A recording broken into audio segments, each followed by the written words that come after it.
The movie premise about a character who stops aging is usually reserved for vampires, but Blake Lively gets to walk through time in her new film without coffins or fangs. The actress says she prepared herself for the title role in The Age of Adeline by taking etiquette classes so she would appear more well-mannered. Here's Raphael Seth with a look at the films coming to theaters this weekend. Adeline Bowman will henceforth be immune to the ravages of time. Blake Lively is a timeless beauty in The Age of Adeline. She plays a woman born in 1908 who stops aging after a freak accident. She finds it hard to form attachments when everyone around her gets older, but Adeline is stuck at 29.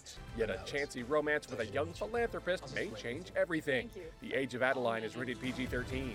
You can find water, but you can't even find your own children. Russell Crowe follows his heart in The Water Diviner. He's an Australian farmer who's lost all 3 of his boys at the Battle of Gallipoli, so he travels to the World War I combat zone in hopes of finding his soldier sons' bodies and bringing them home. The Water Diviner is rated R. You need to stay here for a few months? I'm sure. Nick Kroll makes himself at home in Adult Beginners. The League star plays a washed-up entrepreneur who moves in with sister Rose Byrne to become a nanny and finds that he may not be the grown-up in that caretaker relationship.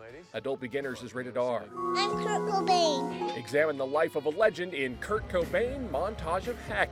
This biography digs deep into the upbringing of the late Nirvana frontman right up to the day he took his own life more than 20 years ago. Montage of Heck is in select theaters this week and gets a run on cable next month. That's the box office preview. Raphael Seth, NBC News. Meanwhile, the next blockbuster is already brewing overseas. The new Avengers film from Marvel Disney just shot to #1 in 24 countries where it opened.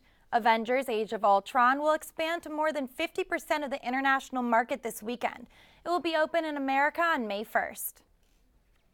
The viral rant by ESPN's Britt McHenry won't keep her off the air any longer. The reporter was suspended for 1 week after a video surfaced of her berating a tow company employee. McHenry, who graduated from high school at Satellite Beach and went to college at Stetson and Northwestern, has been with ESPN for just over 1 year.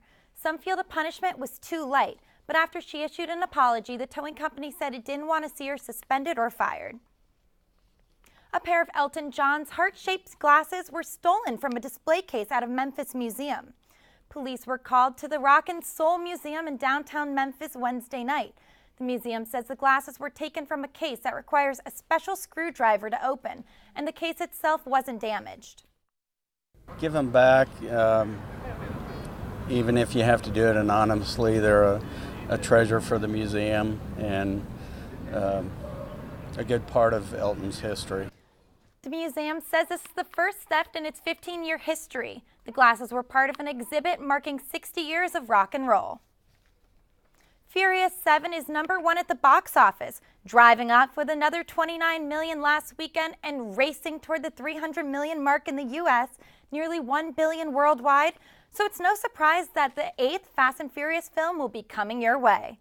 Universal Studios announced yesterday that A Furious 8 is just 2 years away and will hit theaters in April 2017.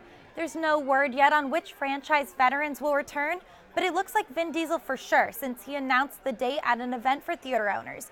He told the crowd, "You've been so loyal all along, you helped us create history here."